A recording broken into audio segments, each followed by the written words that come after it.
Hi ಎಲ್ರಿಗೂ ನಮಸ್ಕಾರ. Roopa cooking ವ್ಲಾಗ್ಗೆ ಸ್ವಾಗತ. ಇವತ್ತು ಹೋಟೆಲ್ ಸ್ಟೈಲಲ್ಲಿ ಗ್ರೀನ್ ಚಿಕನ್ ಚಾಪ್ಸ್ನ ಹೇಗೆ ಮಾಡೋದು ತೋರಿಸ್ಕೊಡ್ತೀನಿ ಬನ್ನಿ. 1 kg ಚಿಕನ್ಗಾಗುವಷ್ಟು ಮಸಾಲೆನ ತೊಗೊಂಡಿದ್ದೀನಿ. ಒಂದು 5 ಹಸಿರು ಮೆಣಸಿನ್ಕಾಯಿ, ಕೊತ್ತಂಬರಿ ಸೊಪ್ಪು, 1 ಹಿಡಿ ಆಗೋಷ್ಟು ಪುದೀನ, 1 ದೊಡ್ಡ ಈರುಳ್ಳಿ, ಉರ್ಗಡ್ಲೆ, ಶುಂಠಿ, ಬೆಳ್ಳುಳ್ಳಿ, 1 ಟೊಮ್ಯಾಟೊನ ತೊಗೊಂಡಿದ್ದೀನಿ.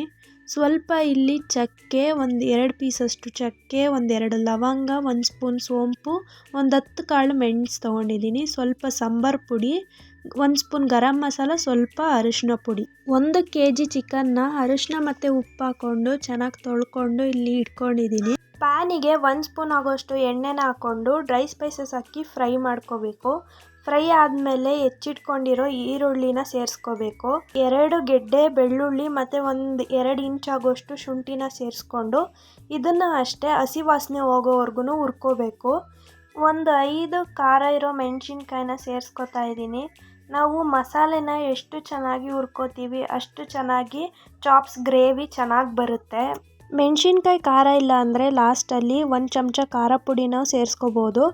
1 ಹೆಚ್ಚಿಟ್ಕೊಂಡಿರೋ ಟೊಮೆಟೊನ ಹಾಕ್ಕೊಂಡು ಅದಕ್ಕೆ ಸ್ವಲ್ಪ ಇಲ್ಲಿ ಉರ್ಗಡ್ಲೆ ಹಾಕೋತಾ ಇದ್ದೀನಿ. ಜಾಸ್ತಿ ಉರ್ಗಡ್ಲೆ ಹಾಕೋಬೇಡಿ, ಗ್ರೇವಿ ತುಂಬ ಗಟ್ಟಿ ಆಗುತ್ತೆ.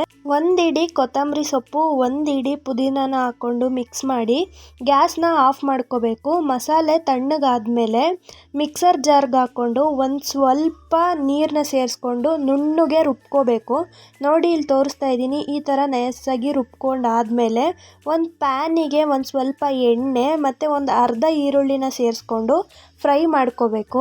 ತೊಳೆದಿಟ್ಕೊಂಡಿರೋ ಚಿಕನ್ನ ಹಾಕೋಬೇಕು. ಚಿಕನ್ ಹಾಕೊಂಡಾದ್ಮೇಲೆ ಮಿಕ್ಸ್ ಮಾಡಿ ಇದಕ್ಕೆ 1 ಚಮಚ ಆಗೋಷ್ಟು ಹರಳುಪ್ಪನ್ನ ಸೇರಿಸ್ಕೊಂಡು ಚಿಕನ್ ನೀರು ಬಿಡ್ಕೊಳ್ಳೋವರೆಗೂ ನಾವು ಬೇಯಿಸ್ಕೋಬೇಕು. ನೀರು ಬಿಡ್ಕೊಂಡು ಆದಮೇಲೆ ರುಬ್ಬಿರೋ ಮಸಾಲೆನ ಸೇರಿಸ್ಕೊಂಡು ಮಿಕ್ಸ್ ಮಾಡಿ ಗ್ರೇವಿ ಕನ್ಸಿಸ್ಟೆನ್ಸಿ ಎಷ್ಟು ಬೇಕು ಅಷ್ಟು ನೀರನ್ನ ಸೇರಿಸ್ಕೋಬೇಕು. ಇಲ್ಲಿ ನಾನು ಜಾರನ್ನ ತೊಳ್ಕೊಂಡು 1 ಲೋಟ ಆಗೋಷ್ಟು ನೀರನ್ನ ಸೇರಿಸ್ಕೊಂಡಿದ್ದೀನಿ. ಸೇರಿಸ್ಕೊಂಡಾದ್ಮೇಲೆ ಇದಕ್ಕೆ ನಾವು 2 ಚಮಚ ಸಾಂಬಾರು ಪುಡಿ, ಸ್ವಲ್ಪ ಅರಿಶಿನ, ಸ್ವಲ್ಪ ಗರಂ ಮಸಾಲಾನ ಸೇರಿಸ್ಕೊಂಡು ಮಿಕ್ಸ್ ಮಾಡಿ 50% ಚಿಕನ್ನ ಲಿಡ್ ಕ್ಲೋಸ್ ಮಾಡಿ ಬೇಯಿಸ್ಕೋಬೇಕು. ಉರ್ಗಡ್ಲೆ ಹಾಕಿರೋದ್ರಿಂದ ತಳ ಹತ್ಕೊಳ್ಳುತ್ತೆ, ಅದಕ್ಕೇ ಗ್ಯಾಸ್ನ ಲೋ ಫ್ಲೇಮ್ ಮಾಡಿ 50% ಚಿಕನ್ನ ಕೈ ಆಡ್ತಾ ಬೇಯಿಸ್ಕೋಬೇಕು. ನೋಡಿ ಚಿಕನ್ ಚಾಪ್ಸ್ ರೆಡಿ ಆಗಿದೆ. ಈ ಗ್ರೇವಿ ಎಲ್ಲದಕ್ಕೂ ಚೆನ್ನಾಗಿ ಹೊಂದ್ಕೊಳ್ಳುತ್ತೆ. ನನ್ನ ರೆಸಿಪಿ ಏನಾದರೂ ನಿಮಗೆ ಇಷ್ಟ ಆದರೆ ಕಮೆಂಟ್ ಮಾಡಿ. ಹೆಚ್ಚಿನ ರೆಸಿಪೀಸ್ಗಾಗಿ ನನ್ನ ಚಾನಲ್ನ ಸಬ್ಸ್ಕ್ರೈಬ್ ಮಾಡ್ಕೊಳ್ಳಿ. Thank you for watching.